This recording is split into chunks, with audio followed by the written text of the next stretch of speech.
Hello everyone, I am Çağla Akman. I am currently studying in Istanbul University Molecular Biotechnology and Genetics Department as a master's student.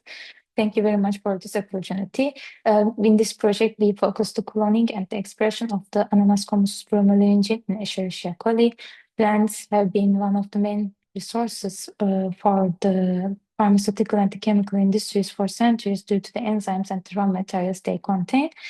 Challenges associated with plant cultivation, labor-intensive extraction process, and the contamination risks make harder to obtain enzymes from plant directly. Therefore, the following advance of the DNA recombinant technologies, we can generate the enzymes in the bacterial host or the microbial host. Bromelain enzyme has really brought therapeutic, biotechnological, and also industrial potential. So therefore, we focus this enzyme. Bromelain is including in the Ananas pineapple plant, the most of every part of the pineapple plant, the crown, leaves, roots, and the fruits parts. And we isolated our RNA from the crown part of the crown leaves part of the ananas because the pineapple plant, because it's generally considering as a best part. And it's what we did in this project. So we first made the DNA, we first make the total RNA isolation, and after we synthesize the cDNA for amplification of the bromelain gene. And after that, we amplification of the bromelain gene by PCR and the purification of the PCR products. And you can see in the results part, the figure 1, for the PCR for the bromelain gene. The bromelain gene has 1056 pp. And the figure 2, you can see we recovered of the PCR product from gel. We cut and using the kit, we recovered the gene.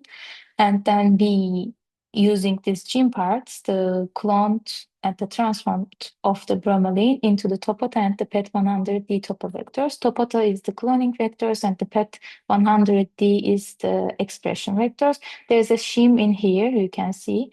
And we selected, after the ligation, we selected the colony by using the LB-agar antibiotic. The ampicillin is including ampicillin. And then we did the colony PCR, the plasmid isolation, and the restriction enzyme digestion. And we did the same things for also the PET100D topo vectors. And in the results part, you can see our results in this part. And the first is the figure 3. You can see the colonies of putative transformants on antibiotic containing LB-agar. It's including the ampicillin, as mentioned before, is the first 2 for the Topota, and the other 2 is for the PET100D. And you can see also in here the plasmid isolation, the first the colony PCR for Topota and the plasmid isolation results, and also the figure 7 and the figure 8 for the PET100D for the expression vector, the colony PCR, and the plasmid isolation. And also we did the enzyme digestion for the Topota. It's the Topota vector including the EcoR1 part, so we can see if it's our target gene inside of the plasmid. We checked it this way. And the end of, we did the protein isolation and the detection of the bromelain enzymes by STS page.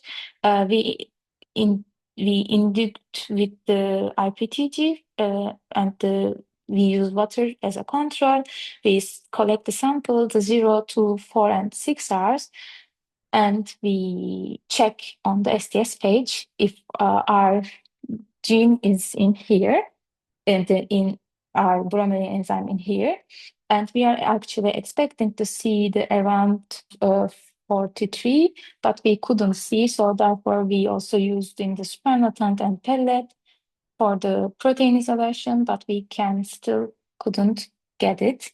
So what we are planning to do after that, we are planning to do the Western blot and the enzyme activity assays. So because the activity analysis of maybe the enzyme produced in host system will also have elucidate or post translational protein modification art process.